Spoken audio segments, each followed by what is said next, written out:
اعوذ باللہ من الشیطان الرجیم بسم اللہ الرحمن الرحیم۔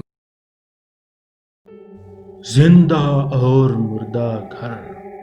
نبی کریم صلی اللہ علیہ وآلہ وسلم نے ارشاد فرمایا، جس گھر میں اللہ کا ذکر کیا جائے اور جس گھر میں اللہ کا ذکر نہ کیا جائے ان کی مثال زندہ اور مردہ کی سی ہے۔ عیب پوشی کرنا۔ نبی کریم صلی اللہ علیہ وآلہ وسلم کا ارشاد ہے، جو شخص کسی کا کوئی عیب دیکھے اور اسے چھپا لے تو اس کا یہ عمل ایسا ہے جیسے کوئی زندہ درگور کی جانے والی لڑکی کو بچا لے۔ اللہ تعالی ہمیں بھی عیب پوشی کرنا عطا فرمائے، آمین۔